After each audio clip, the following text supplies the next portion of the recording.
Muy buenas noches con todos los participantes, sean bienvenidos. Continuamos en el primer curso virtual de actualización en cardiología organizado por la Sociedad Ecuatoriana de Cardiología Núcleo de Pichincha. Hoy tenemos el módulo de tromboembolismo y antes de iniciar con la conferencia, importante compartir con ustedes indicaciones para que nuestra conexión sea aún de mejor calidad. Tomen en cuenta que la conexión está relacionada con el internet que cada uno de los usuarios disponga para su conexión. Por lo tanto, les recomendamos tratar de conectarse a una red Wi-Fi estable a fin de que la calidad de la transmisión sea excelente. Si se interrumpe la transmisión, por favor presione el botón rojo que se encuentra en la parte superior de sus pantallas con la palabra reconectar. Inmediatamente después va a regresar a la conferencia. Si usted se ha conectado desde una computadora, el chat del evento se encuentra hacia el lado derecho. Y si están conectados desde un celular, este está ubicado en la parte baja del mismo. Allí podrá realizar sus consultas o comentarios al speaker. Todas las preguntas se responderán al finalizar la conferencia.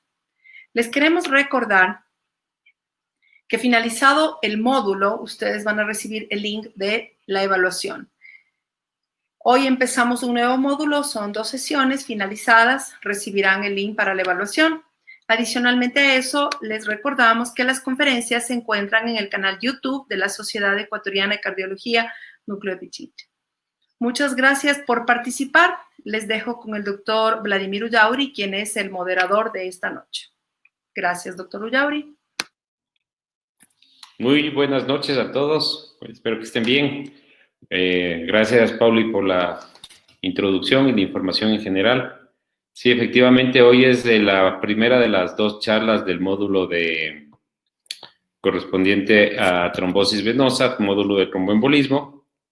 El día de hoy quiero, antes de dar inicio a la reunión, a confirmar algunas informaciones. Van a tener en la barra de chats, en la parte principal, los mensajes con los links de las evaluaciones para la evaluación del módulo anterior. Van a tener el link para los accesos a los siguientes módulos y también para que puedan avanzar en las inscripciones al Congreso Interamericano de Prevención Cardiovascular, que ustedes saben que se está ya desarrollando la programación para los últimos días de noviembre. No sin más, quiero agradecer el apoyo de Laboratorios Megalabs por el auspicio a esta actividad científica y quiero presentar al doctor Benalcázar, quien va a darnos la presentación del tema enfermedad trombótica venosa, opciones terapéuticas. El doctor invitado de hoy es el doctor Juan Benalcázar, médico tratante y jefe del Servicio de Angiología y Cirugía Vascular del Hospital de Especialidades Fuerzas Armadas de la ciudad de Quito. Es especialista en trasplante renal, profesor principal de pregrado y posgrado de cirugía vascular de la Universidad Central del Ecuador. Es autor de varios libros en su especialidad, con bastante experiencia al respecto. Presidente de la Sociedad de Angiología y Cirugía Vascular del Ecuador en el periodo 2017-2019.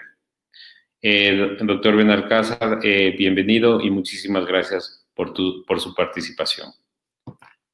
Muy amables, gracias por la invitación. Emocionado de poder compartir con ustedes un tema que he venido trabajando durante varios años. Es supremamente importante repasar algunos conceptos que ustedes como médicos clínicos lo conocen, pero hay ciertos detalles, ciertas particularidades que probablemente mi conocimiento y mi experiencia les puede servir.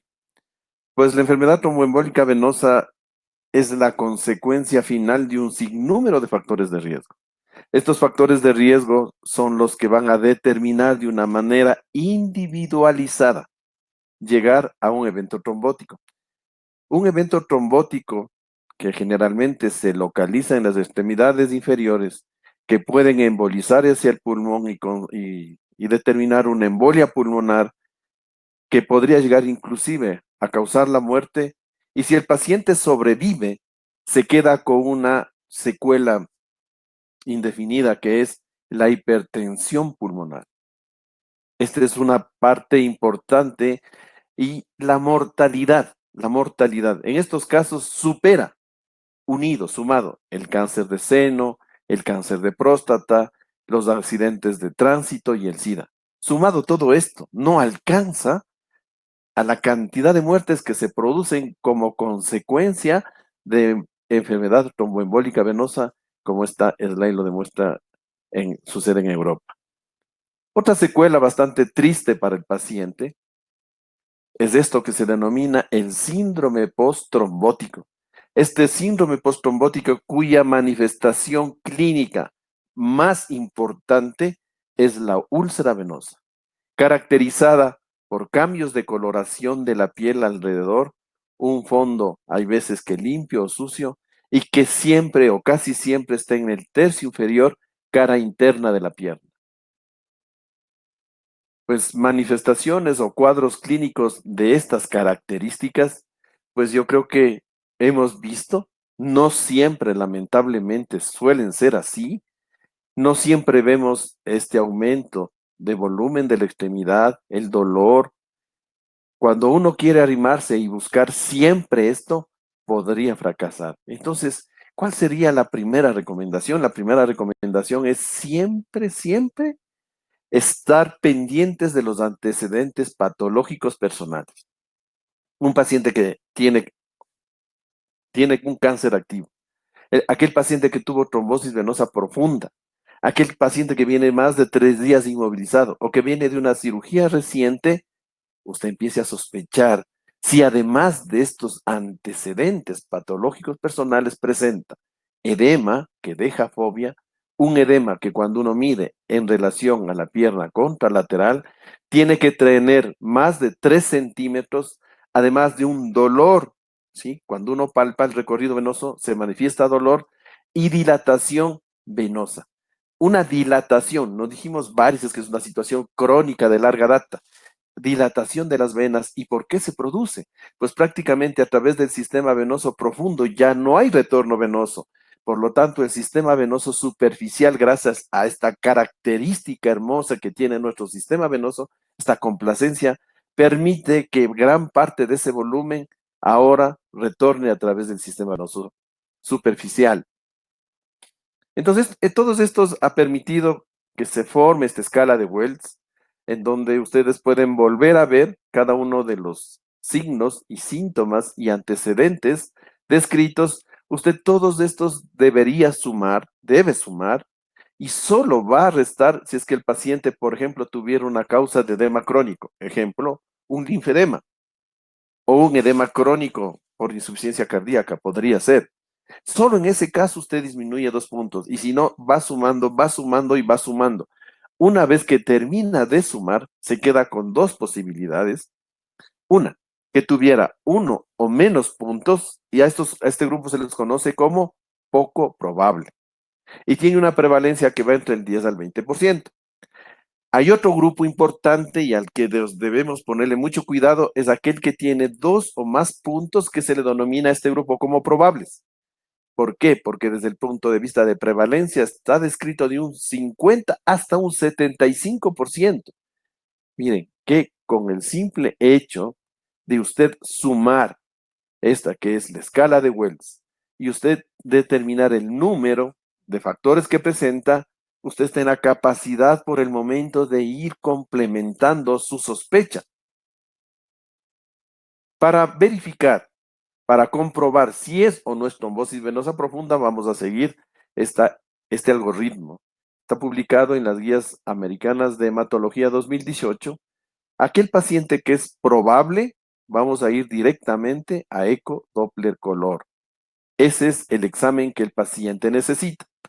Para los pacientes que tienen 1 o menos puntos, usted necesita solicitar dímero D.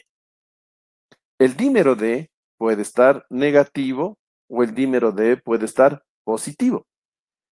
Si el dímero D está positivo, podría no necesariamente reflejar que hay un problema trombótico. Podría ser un problema infeccioso, un problema inflamatorio, un postoperatorio inmediato, una paciente embarazada, también tiene dímero D elevado. Por eso es que se dice que es sensible, pero no específico. Luego de que usted tiene un dímero D positivo, Ahora vamos a pasar al eco doble color. Como ustedes ven, se juntan tantos los probables o con los poco probables se juntan en un examen. Y este examen es el eco doble color.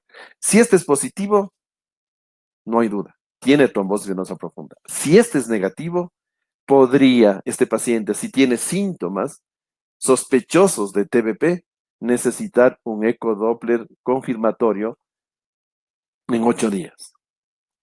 ¿Cómo hacemos los cirujanos vasculares del eco? Pues vamos de proximal a distal o de distal a proximal desde la ingle hasta la región poplitea. Vamos comprimiendo con nuestro transductor y el momento en que no se produce la compresión, indicamos que este paciente tiene trombosis venosa profunda. Claro que nos podríamos ayudar también con el color, pero esta es la manifestación mayor. Esto está publicado en la guía Circulation 2018.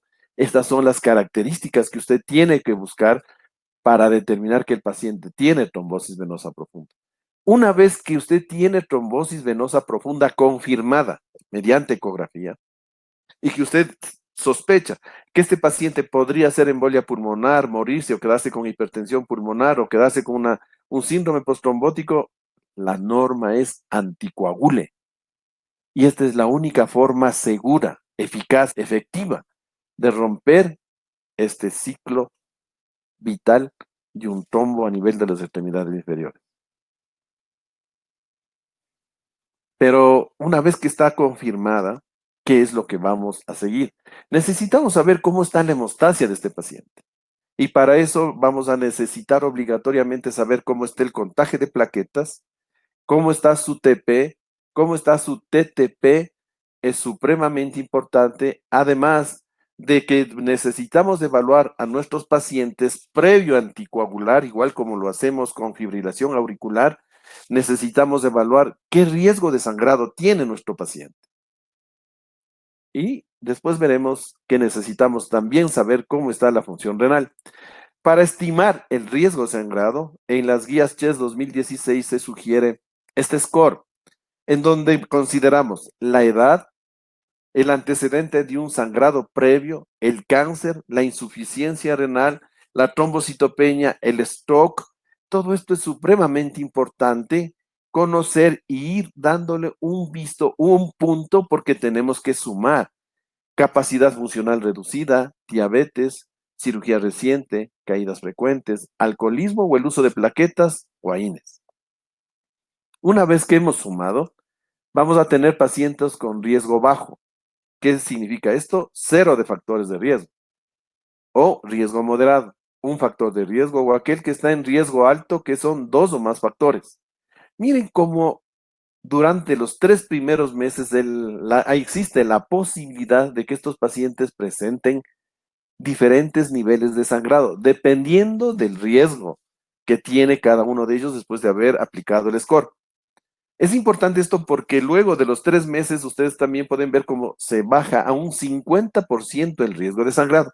Por lo tanto, los 3 primeros meses es importante evaluar esto y decidir el anticoagulante ideal.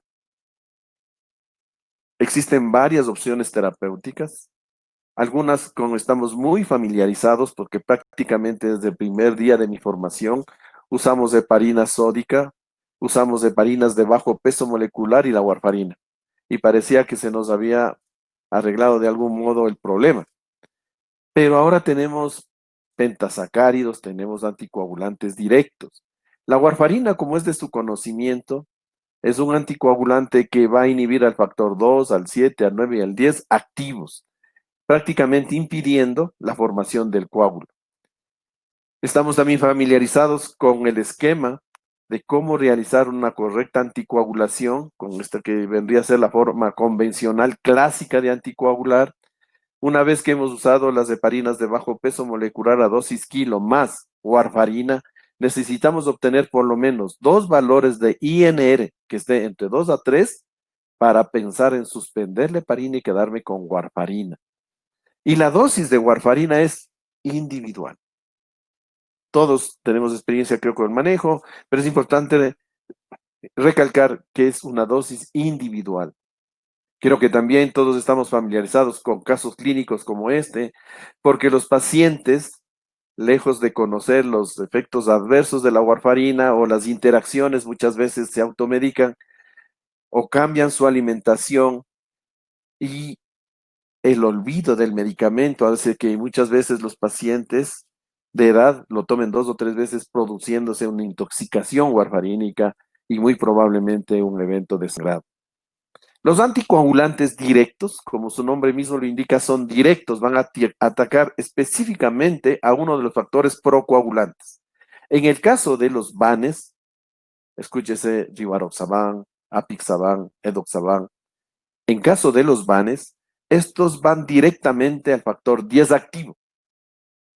En el caso de los TRANes, dabigatran va directamente al factor 2 activo.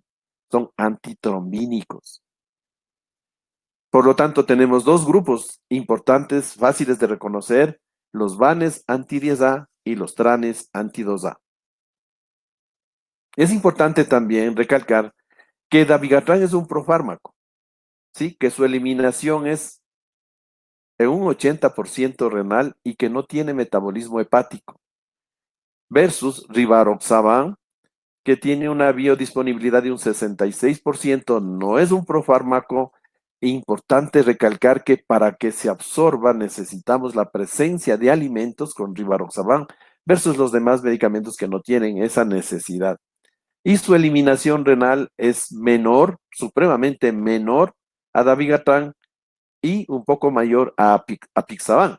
En cuanto a apixaban, es una biodisponibilidad del 50%, no es un profármaco, no necesita de alimentos, la eliminación renal es menor, sí se metaboliza a nivel hepático, y esas son las características de los anticoagulantes que disponemos en nuestro país. Existen múltiples publicaciones que empezaron a partir del año 2000 y terminando en el año 2014. Todas estas publicaciones son las que han permitido ahora tener ya, luego de haber superado la fase 3 en nuestro mercado, y la factibilidad de poderlos usar. Como usted conoce, la forma clásica de anticoagular necesitaba inicialmente, junto a la warfarina, hacerlo parenteral con las heparinas de bajo peso molecular.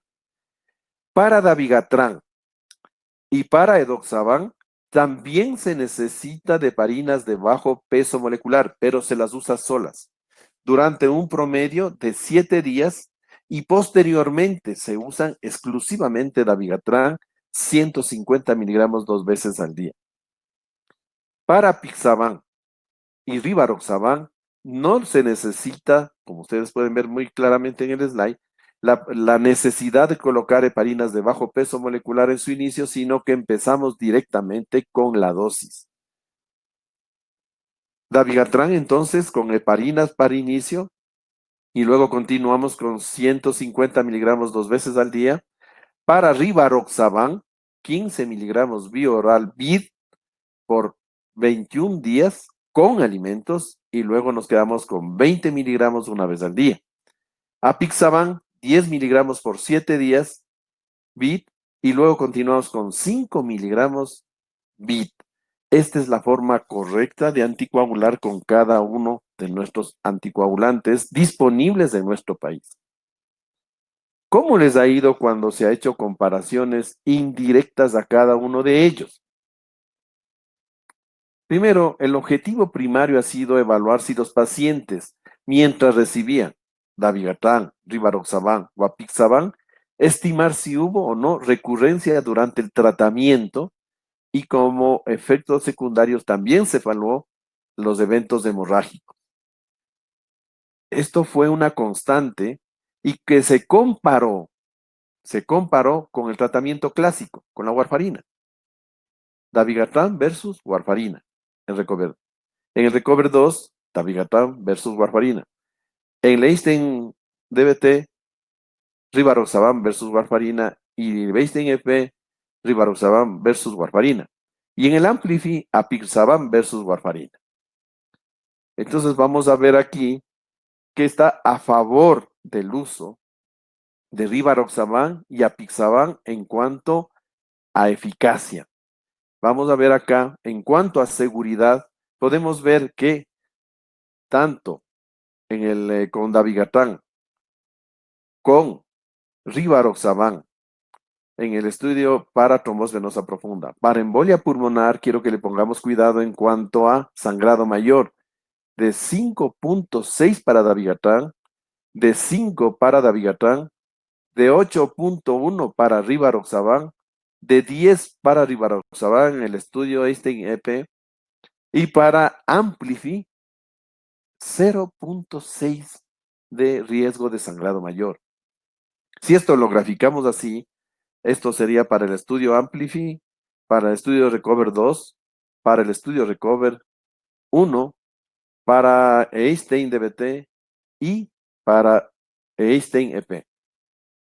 En conclusión, podríamos indicar hasta el momento que la droga más segura es apixaban y que tenemos otros productos, otros anticoagulantes que tienen menor seguridad que apixaban. Cuando le ponemos en contexto a apixaban, tenemos menos recurrencias y tenemos menos sangrado, acercándose al anticoagulante ideal versus lo que sucede con rivaroxaban, con dabigatran.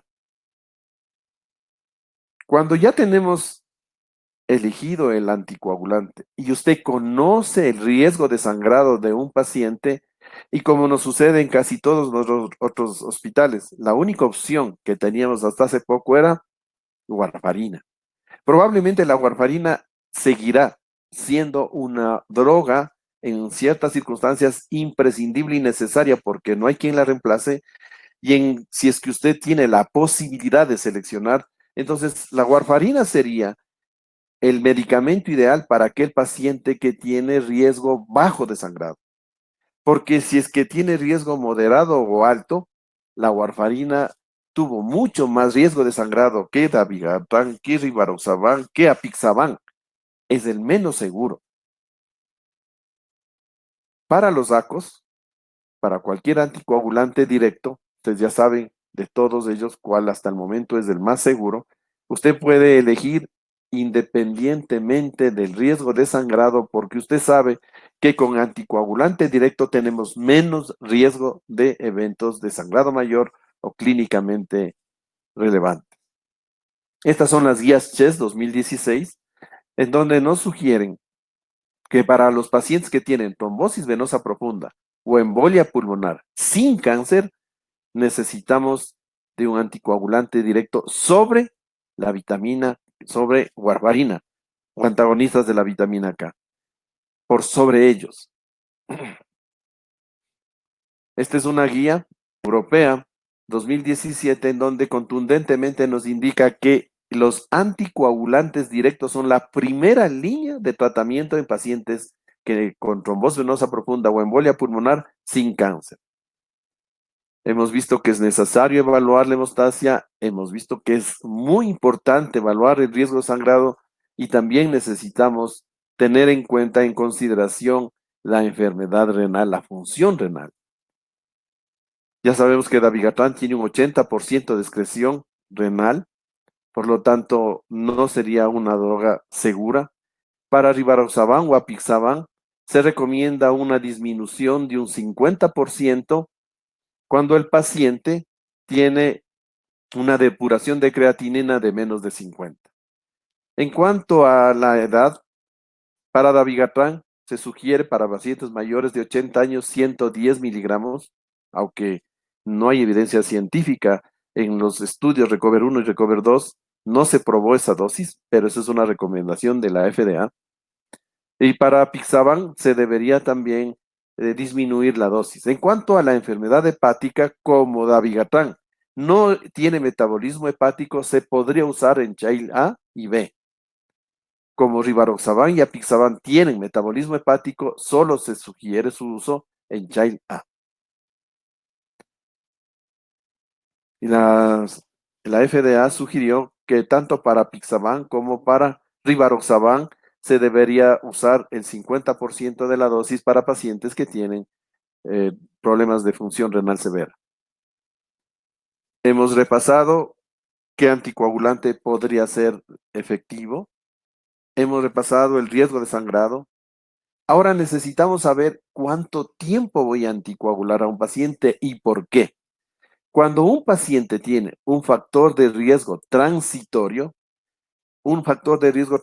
que podría ser clínico o quirúrgico, estos pacientes tienen un riesgo de recurrencia bajo. Si es que tiene un riesgo de recurrencia bajo, como por ejemplo, en un reemplazo total de rodillo-cadera, trauma mayor o una cirugía reciente, cualquiera de estos son transitorios. O problemas clínicos, como una hospitalización por insuficiencia cardíaca o un aleteo auricular, un infarto agudo del miocardio o un antecedente de una enfermedad tromboembólica venosa. Esto nos obliga a anticoagular por 3 meses, no más, con un nivel de evidencia y recomendación 1B. Esto de acuerdo con las guías CHES 2016. Estas son las guías 2019, las guías europeas 2019, en donde recomiendan con un nivel de evidencia y recomendación 1B anticoagular en estas circunstancias durante 3 meses. ¿Qué pasa con aquellos pacientes que tienen factor de riesgo persistente? Si tiene un factor de riesgo persistente identificado como un cáncer activo, un lupus, y el riesgo de recurrencia es moderado, entonces estos pacientes que tienen enfermedad inflamatoria intestinal, podría ser también, o un cáncer, estos pacientes vamos a determinar el tiempo de anticoagulación, está directamente relacionado con el riesgo de sangrado. Si el paciente tiene riesgo de sangrado bajo o moderado, si este paciente tiene esa posibilidad de sangrado, entonces este paciente va a recibir más de 3 meses. Pero si el riesgo de sangrado es alto, debería recibir por lo menos 3 meses, pero no más de 3 meses, porque podríamos provocar más daño que beneficio. Existe otro grupo importante, aquel que no hemos logrado identificar el factor de riesgo que causó la trombosis. ¿Qué vamos a hacer con este grupo de pacientes que tienen trombosis venosa profunda, pero no puedo identificar? Ya investigo la historia clínica, investigo a su familia y no logro identificar cuál pudo haber sido el factor de riesgo. Estos pacientes necesitan anticoagulación de 3 a 6 meses, pero usted tiene que estar todo el tiempo sospechando que probablemente este paciente, o tiene trombofilia o tiene un síndrome paraneoplásico.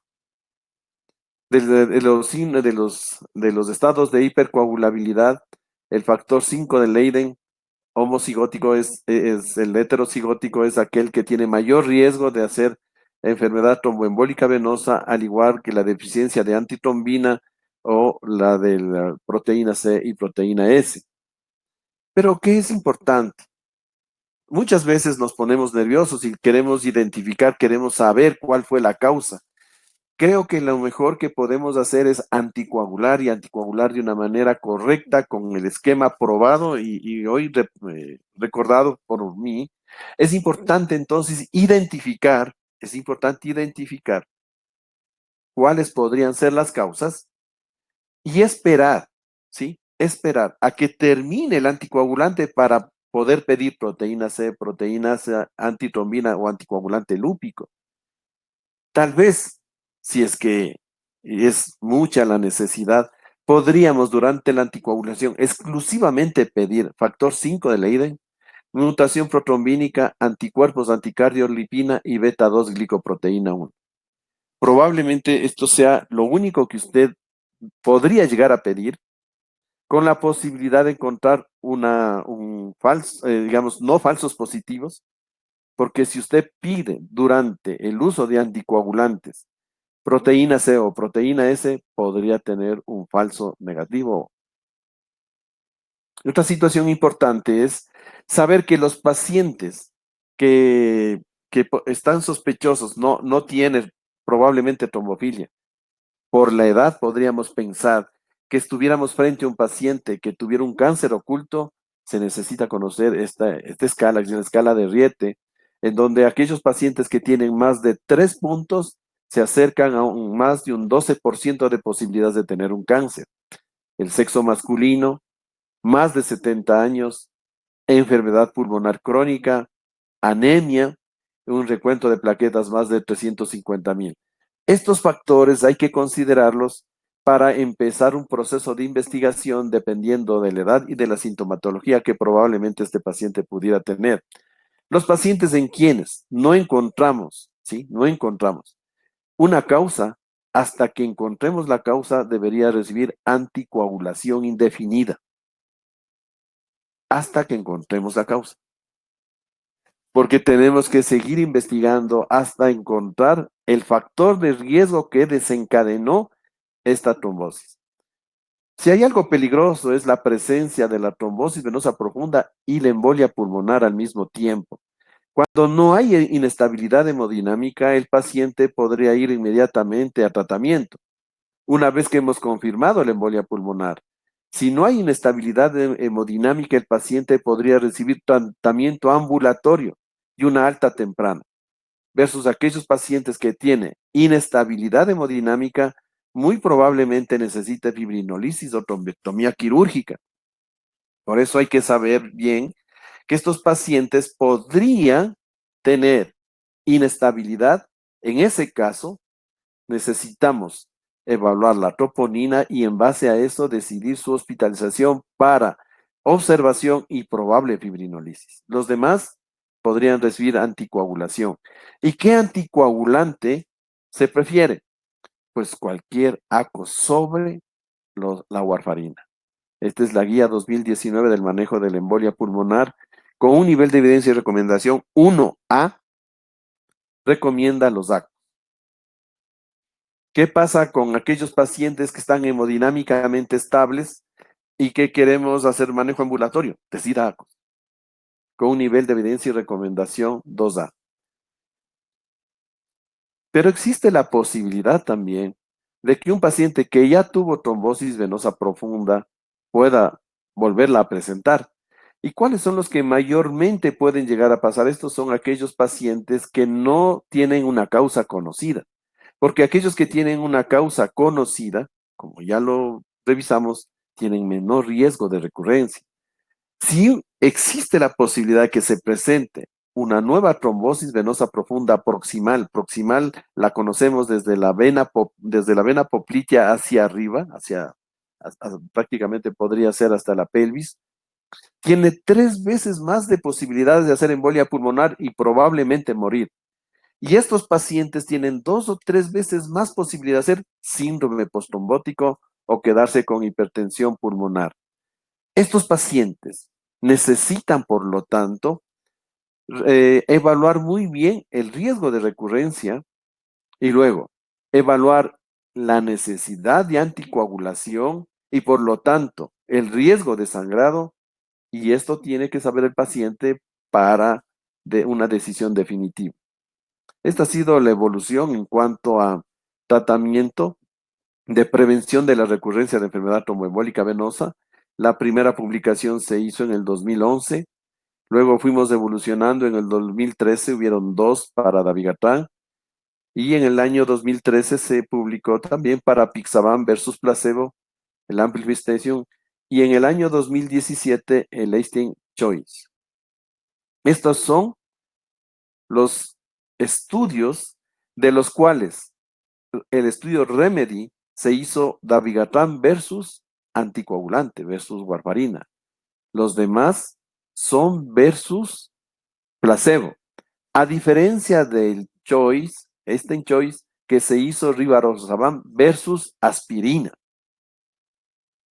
Cuando un paciente recibió tratamiento anticoagulante, tenía factores de riesgo identificados, y este paciente, luego de que recibe tratamiento anticoagulante, nosotros necesitamos continuar anticoagulando porque tiene una trombofilia conocida, un cáncer, una inmovilización permanente o antecedentes de enfermedad tromboembólica venosa. Esto necesitamos nuevamente de anticoagulación. Y para eso existe experiencia con warfarina, con dabigatran, existe experiencia con dabigatran, tanto comparado con placebo como comparado con anticoagulante. También tenemos la experiencia de rivaroxaban versus placebo, rivaroxaban versus aspirina y apixaban versus placebo.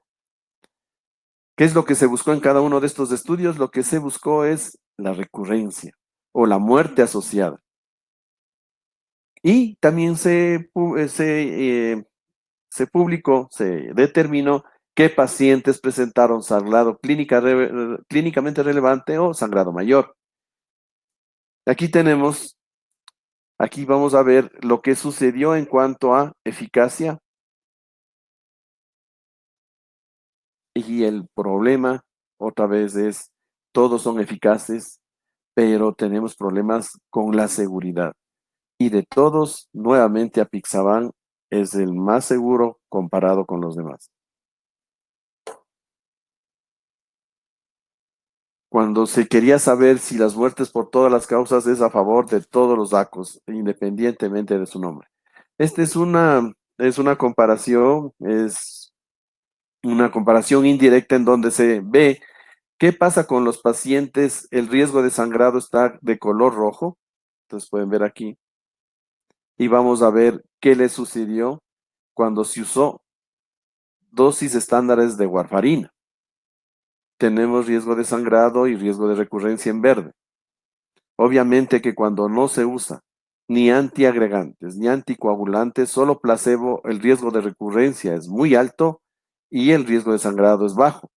Acá tenemos con aspirina el riesgo de recurrencia alto, el riesgo de sangrado bajo. Con dabigatran 150 miligramos 2 veces al día tenemos recurrencia, sangrado, que se parece a apixaban 5 miligramos 2 veces al día. Tenemos recurrencia, sangrado, apixaban 2.5 miligramos y rivaroxaban 20 miligramos. Miren la cantidad de posibilidades que el paciente tiene de sangrar con rivaroxaban. Después, en el año 2017, se publicó el estudio Einstein Choice. La intención era comparar 20 miligramos de rivaroxaban versus 10 miligramos de rivaroxaban frente a aspirina. En cuanto a eficacia, ustedes pueden ver aquí que 10 o 20 miligramos, pues prácticamente hay una diferencia numérica, pero no estadísticamente significativa. Y en cuanto a sangrado, la situación fue igual. Recuerden que acá compararon con aspirina. Los otros estudios eran versus placebo.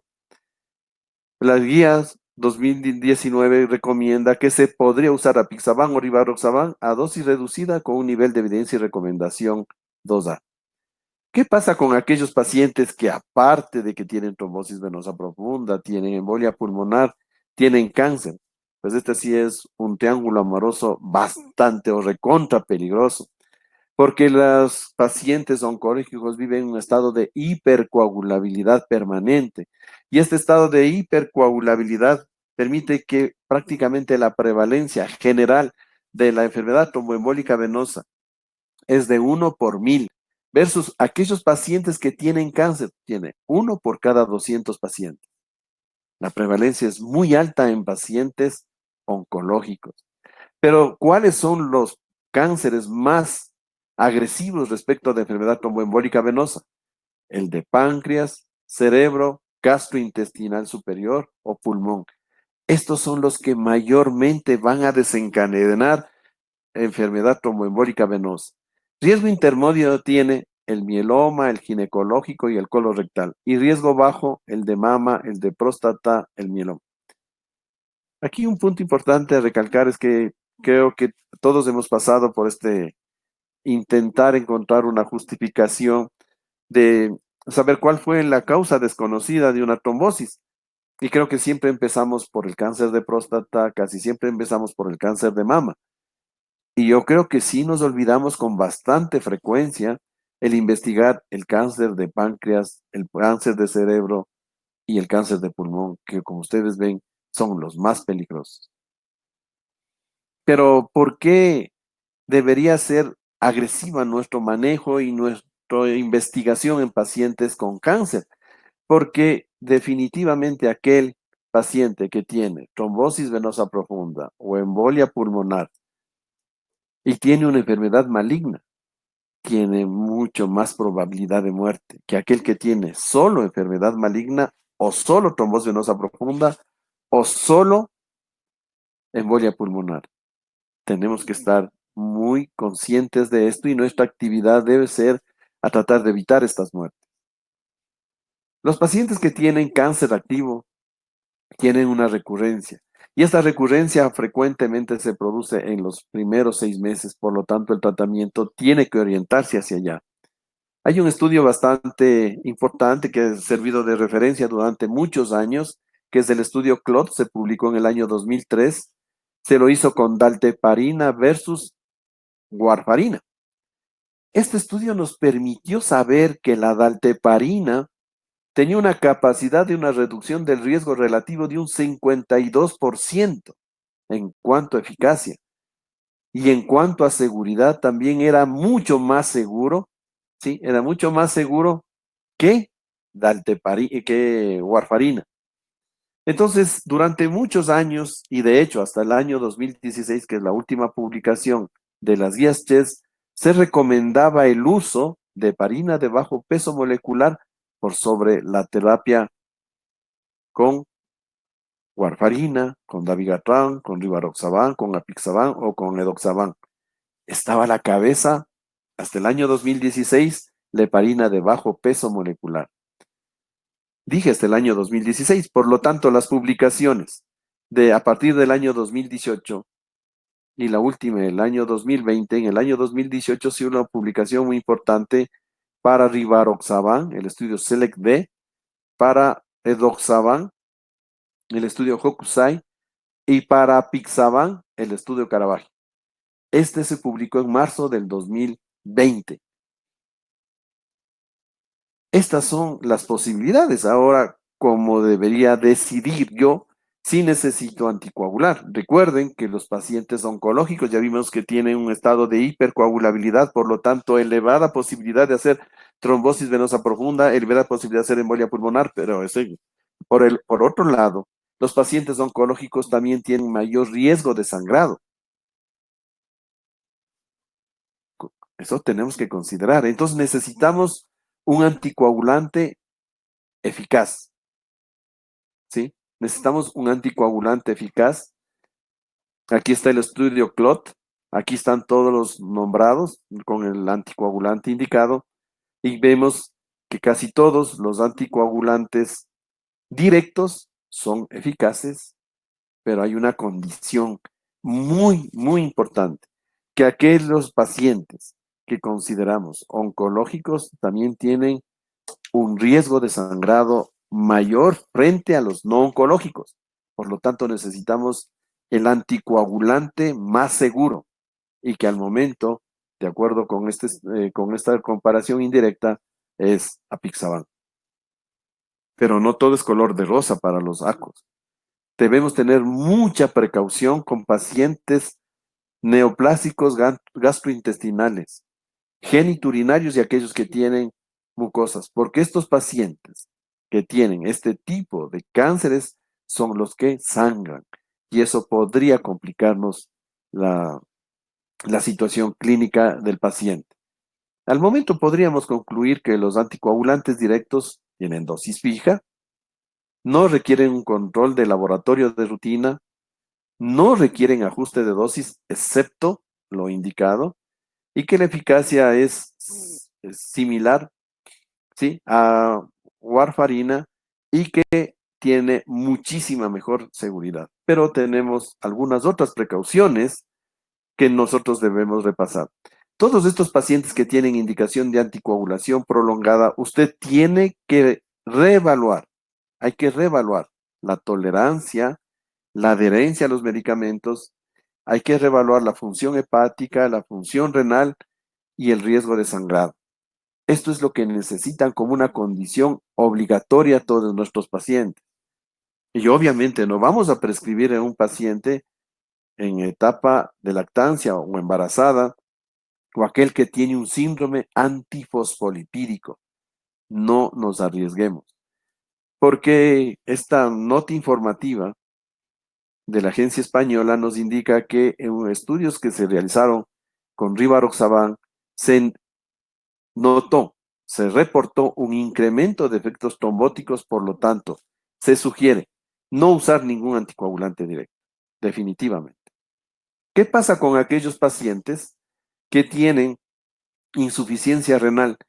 Pues al momento se ha indicado que apixaban es un medicamento que tiene 3 estudios que indican que se podría usar en aquellos pacientes con insuficiencia renal.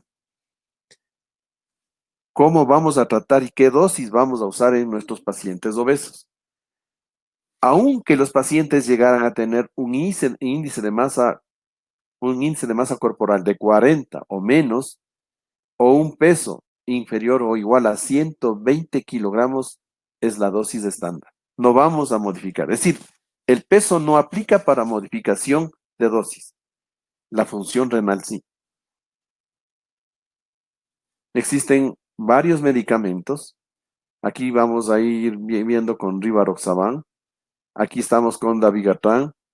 Y acá estamos con apixaban.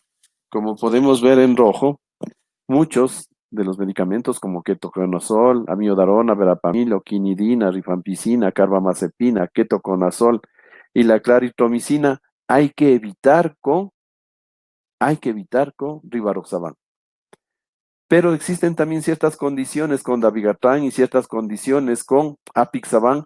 Por lo tanto, hay que conocer esto porque de acuerdo con las guías de la Sociedad Americana de Hematología 2018, es preferible utilizar warfarina o heparina de bajo peso molecular en vez de los ACO. Es preferible. Hay algo que nos preocupa sobremanera, creo que en esto nos volvimos expertos durante nuestro tiempo de manejo de warfarina. Es una de las principales causas por las que el paciente llega a la emergencia. Entonces se publicó en New England 2011. Después están los problemas con la insulina.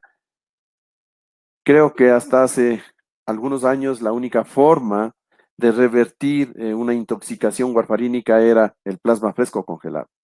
Ahora prácticamente esto no se recomienda y se recomienda los concentrados de complejo protrombínico de 4 factores, de acuerdo con las guías del Colegio Americano de Hematología 2018. ¿Y qué pasa si sangran con los ACOTS? Primero, recordemos cuál sería el anticoagulante que probablemente tengamos que revertir. Pero, si es que llegara a producirse un sangrado con rivaroxaban y muy más eventualmente con apixaban, ¿cuál es la norma a seguir? Pero, ¿en qué condiciones? Pues es que el paciente tiene sangrado mayor. ¿Qué se conoce como sangrado mayor? Pérdida de por lo menos 2 gramos de hemoglobina o reposición de 2 paquetes globulares por lo menos. Estas condiciones obligan, primero, a suspender el anticoagulante, hablando de los anti-10A. Luego, complejo protrombínico de 4 factores, como lo habíamos hecho o está sugiriendo la guía americana para warfarina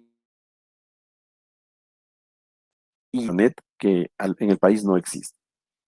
Respecto de dabigatran, es aquel que tiene un agente reversor específico que es idarucizumab, pero para empezar, usted puede suspender el medicamento, también podría usar complejo protrombínico de 4 factores y si dispone idarucizumab.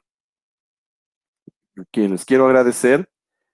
Sé que es poco común que un cirujano vascular participe de un evento de esta categoría. Les quiero agradecer a la sociedad y a todos ustedes por su tiempo.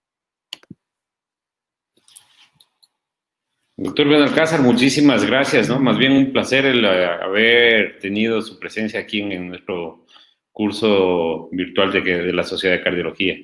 Así que estoy seguro que no va a ser la primera vez que esté con nosotros. Y muchísimas gracias. Y aparte de eso, quiero felicitarle porque yo creo que ha causado muchísima interés su conferencia, porque lo que falta es tiempo para las preguntas, porque hay muchísimas preguntas que nos han hecho la noche de hoy. Y me voy a permitir hacer algunas preguntas al respecto y le voy a comprometer también que en las que no alcancemos hoy día a responder, nos ayude respondiendo por vía electrónica a cada uno de los asistentes. La primera dice, si hay eco Doppler positivo y al confirmatorio negativo, como con antecedente personal de insuficiencia venosa, aumento de dímero D, próximo a realizarse una safenectomía, ¿cuál sería el tratamiento a seguir antes, durante y después del procedimiento quirúrgico, que evite el riesgo de hemorragia y a la vez de trombosis? Además, tiene antecedentes de enfermedad renal, anemia megaloblástica. Nada más. Vamos. ¿Cuál sería más entiendo anticoagulante en este paciente? ¿Perdón? Entiendo que la pregunta va en relación al manejo anticoagulante, ¿no? Pues por ahí deberíamos de partir. Primero, si ya tenemos un eco Doppler color positivo, pues no hay que reconfirmar. Sí, ahora sí hay que tener muy claro quién hizo el eco.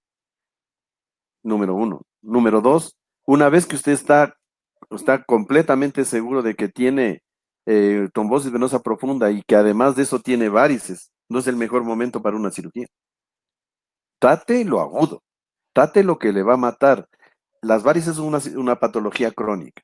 Respecto del anticoagulante, creo que hemos revisado la evidencia científica, la data de cada uno de las publicaciones y vemos que apixaban al momento es el anticoagulante más seguro de todos y es igual de eficaz que la warfarina. Perfecto, doctor. Sí, vamos a tratar de ser muy puntuales para poder dar contestación a las múltiples preguntas. Buenas noches, doctor. En los pacientes con COVID que han llegado a un estado crítico, donde el dímero D se elevó, ¿hasta cuánto tiempo después del alta deben seguir con los anticoagulantes? Tenemos experiencia también en la materia. Nosotros hemos revisado la literatura y la literatura así no es muy amplia respecto de que tengamos guías o protocolos de manejo respecto de un paciente COVID. ¿Qué hacemos con un paciente COVID que estuvo en la terapia intensiva y obviamente de la terapia intensiva tiene que haber estado con heparinas de bajo peso molecular? Ese es de cajón, porque el paciente de ley no está usando la vía oral. Posteriormente, el paciente va a cuidados intermedios o a cuidados generales, el paciente podría continuar con heparina y una vez que se planifique su alta, debemos de reevaluar. ¿Cómo vamos a reevaluar? Con la escala de Padua, con la escala de IMPRO, para saber el riesgo de enfermedad tromboembólica venosa y el riesgo de sangrado. Y muy probablemente, posterior a su alta, se recomienda, hay estudios en pacientes clínicos como el Mariner, como el Magallen, se recomienda por lo menos durante 6 semanas de tromboprofilaxis, pero ya sería oral. Y en este caso, ¿hace algún seguimiento con dímero D, doctor? Existe muchas, yo diría, nerviosismo respecto del dímero D. Existen pacientes que no son obligatoriamente COVID si tienen dímero D elevados y no hay clínica, no hay nada, y uno se siente muy tentado a anticoagular. Pues nosotros, si no hay evidencia científica, digamos, si no hay evidencia ecográfica de que existe un trombo, no anticoagulamos por dímero D elevado. Ahora, si el paciente se mantuvo con dímero D elevado y al momento del alta continúa con dímero D elevado, este paciente recuerde que el paciente COVID no es que tiene una coagulopatía, el paciente tiene una hemostasiopatía. Prácticamente desde las 4 fases de la hemostasia tiene alterado. Entonces yo sugiero que estos pacientes que tienen dímero D elevado, que tienen o que están saliendo de COVID, deberían mantenerse con tromboprofilaxis. Con tromboprofilaxis, excepto que usted tenga evidencia de que tuvo trombosis venosa profunda o embolia pulmonar. La condición es anticoagule, no haga tromboprofilaxis. ¿Y cada cuánto voy a monitorizar? Pues yo considero que si la evaluación, la evolución del proceso inflamatorio va a ir conforme vayan disminuyendo el riesgo trombótico, irá disminuyendo el dímero D. Pero si usted tiene un paciente que tiene dímero D elevado persistente a pesar de la tomoprofilaxis, probablemente habría que hacer un buen examen físico y no sé si conviene hacer un eco cardíaco o convendría hacer un eco de las extremidades inferiores.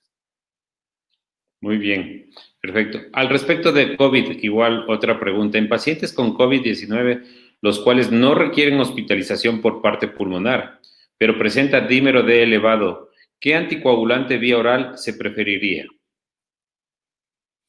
Ya. El dímero D no es el único marcador, digamos, el único marcador protrombótico. Usted tiene que evaluar la parte clínica. Si el paciente está completamente asintomático vascular de las extremidades inferiores, el paciente deambula, está caminando igual que siempre. Pero otra cosa es un paciente que ya no camina por su situación pulmonar aguda y que además de que no camina, está confinado en la cama y pasa más de 3 días encamado, este paciente necesita tromboprofilaxis sí o sí. Aunque estuviera en el hogar, si es que estuviera en su casa, lo mejor sería anticoagulación oral. ¿Por qué? Porque muchos de estos pacientes no van a ir al hospital por la punción, ni tampoco van a exponer a la familia o a otro personal médico para que vaya a inyectarle en su casa. Creo que definitivamente la anticoagulación oral. Si usted me dice con qué, entonces tengo que evaluar el riesgo de sangrado. Y si el riesgo de sangrado es moderado o alto, ya las cosas están muy claras respecto de cuál sería mi anticoagulante de elección. Pero si el paciente tiene riesgo bajo de sangrado, usted podría usar cualquier anticoagulante. De acuerdo, doctor. ¿Tendré indicación de alta temprana y tratamiento de TEP en domicilio en los pacientes adultos mayores? Tendría que estar hemodinámicamente estable. Tendría que el paciente haber un cuidador, alguien que le vea, que le supervise. Yo creo que sí se puede, los criterios son muy claros, o sea, tendría que tener un índice de severidad pulmonar bajo, tendría que estar hemodinámicamente estable y que el paciente vaya a cumplir las indicaciones médicas y que nosotros podamos comunicarnos con él para saber que las cosas van bien.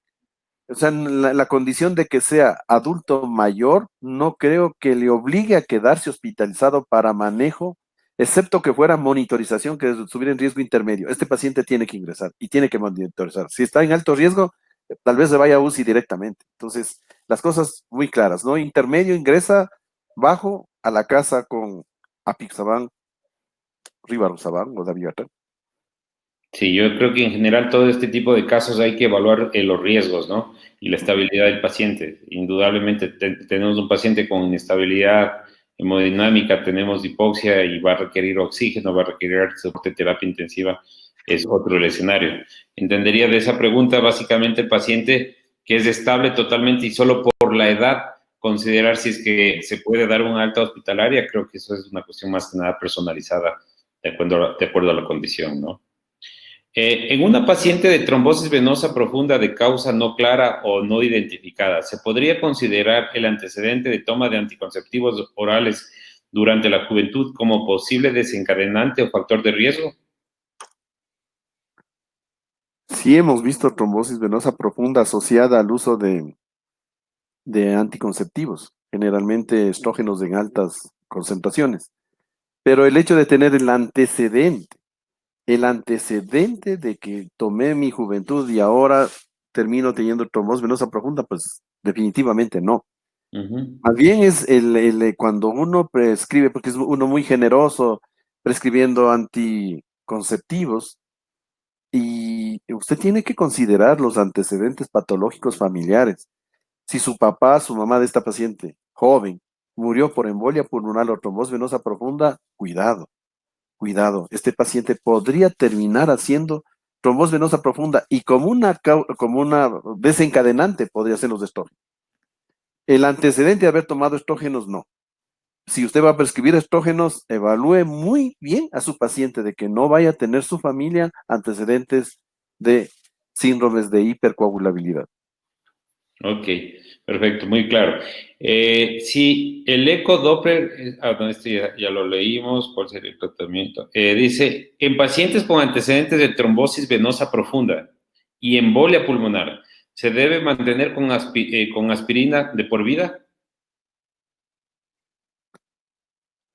Ya, a ver, en resumidas cuentas, vamos a tener que actuar de la siguiente manera. La primera, identificar el factor de riesgo que desencadenó esa trombosis venosa profunda, esa embolia pulmonar. Si el factor de riesgo es temporal, 3 meses y no más. Y después de los 3 meses, ¿qué hago? No haga nada. ¿Le doy aspirina? No. ¿Qué pasa con aquellos pacientes que tienen riesgo de recurrencia? Una cosa es aquel paciente que está asintomático y otra situación es aquel paciente que está terminando los 6 meses de anticoagulación. ¿Qué necesito saber? Necesito un dímero D negativo y necesito un ecodoppler color que haya una remisión del trombo en más del 50%.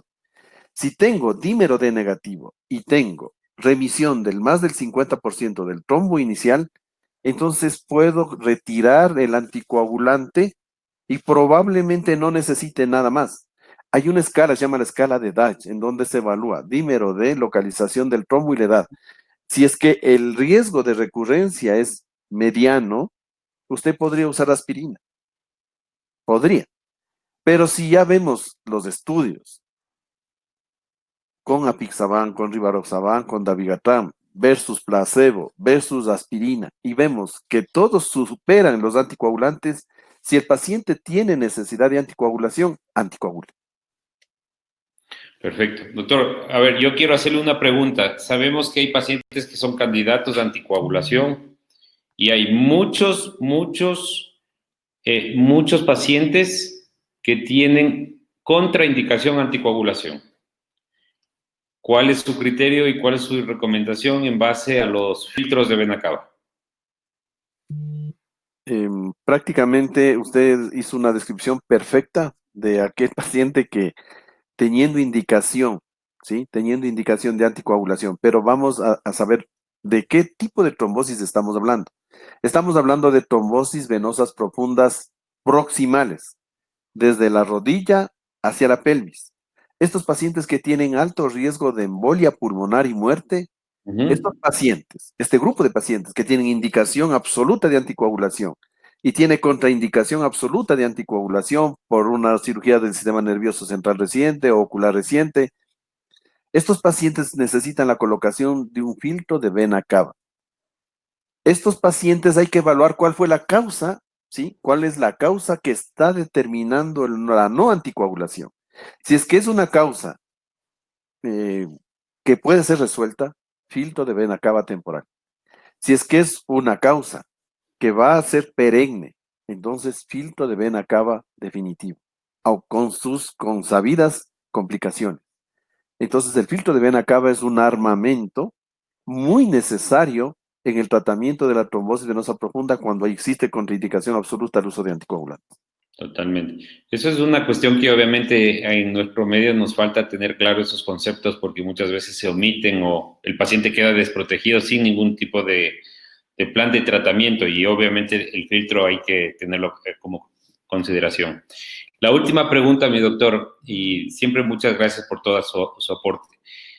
Hay muchos pacientes que están tomando anticoagulantes por una trombosis venosa y hoy por hoy el auge de los anticoagulantes de acción directa no tienen el mismo sentido para hacer el puente en caso de una cirugía electiva, comparado con el famoso manejo que se hacía con la warfarina.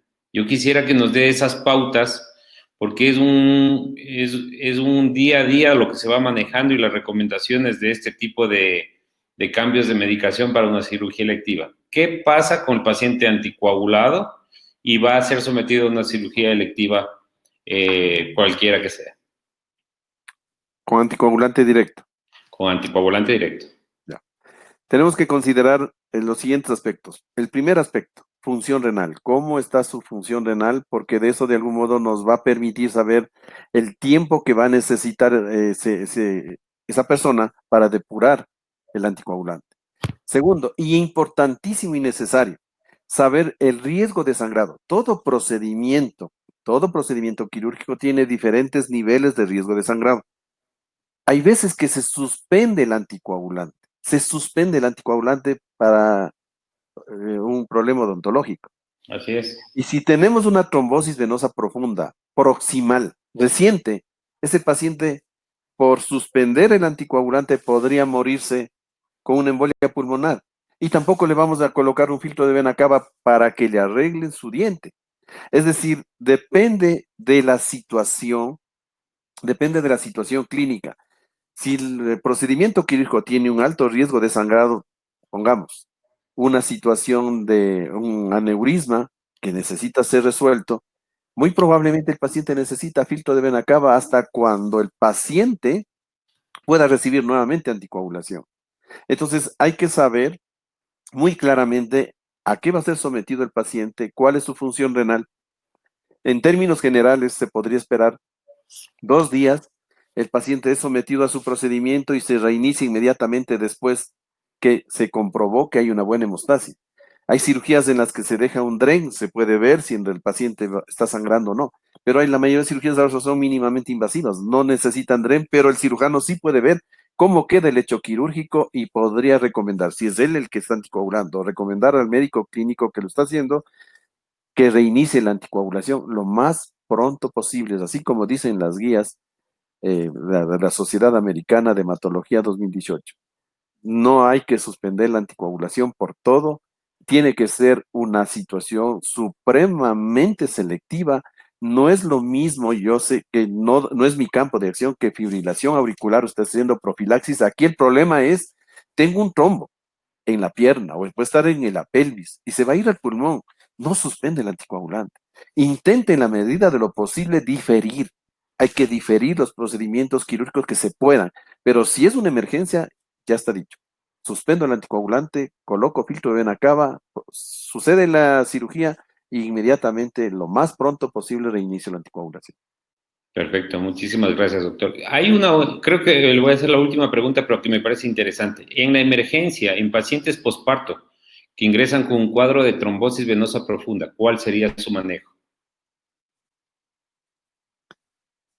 Ya habíamos indicado que definitivamente los ACOs, ¿no? Prohibidos rotundamente, que lo mejor serían las heparinas de bajo peso molecular, no warfarina, mejor las heparinas de bajo peso molecular. Dijo muy claramente, por parto inmediato, mi inclinación, mi recomendación es heparina de bajo peso molecular. Perfecto.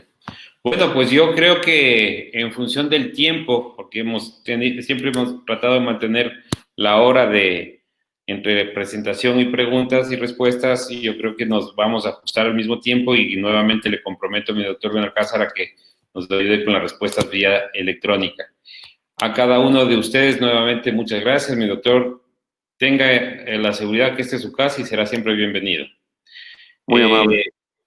Nuevamente, la invitación para el Día Mundial del Corazón, viernes 25, sábado 26, domingo 27, caminata virtual. Está el link para que ustedes puedan inscribirse y puedan participar. Va a haber premios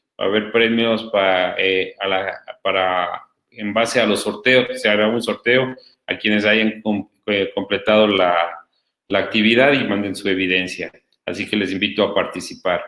El otro punto, no se olviden que las inscripciones para el primer Congreso Interamericano de Prevención Cardiovascular ya están abiertas. Este es el acceso y pueden entrar a la página cardioquito.com. Esa es la página web oficial del Congreso Interamericano de Prevención Cardiovascular, donde ya van a ustedes enterarse del programa como tal. Ustedes ya saben que hay profesores internacionales, más de 20 profesores internacionales en el evento y profesores nacionales. Y algo que es de suma importancia que quería decirles a ustedes es esto, el concurso de temas libres. No vamos a dejar de pasar por alto el entusiasmo y el incentivo a los investigadores, a los profesores jóvenes, médicos jóvenes, a que participen en el congreso, en el concurso de pósters virtuales. virtuales. Tenemos la fecha de envío el 31 de octubre. Nosotros realizaremos los análisis hasta el 13 de noviembre y tendrán que enviarnos ya los pósters aceptados hasta el 20 de noviembre. La información y los requisitos están en este correo electrónico scardio.hotmail.com, así que cada uno de ustedes está invitados para seguir participando y que puedan enviar sus temas libres al respecto.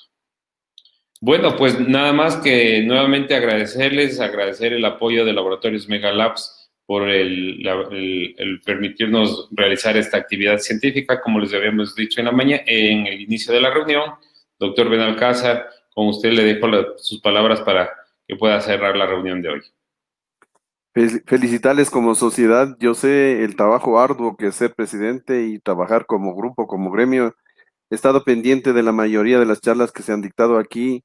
Felicitaciones a ese enorme grupo de personas interesadas en actualizarse, en conocer de aquí de los maestros. Les agradezco mucho, muy amables. Gracias, muy buenas noches. Buenas noches a todos. Buenas noches.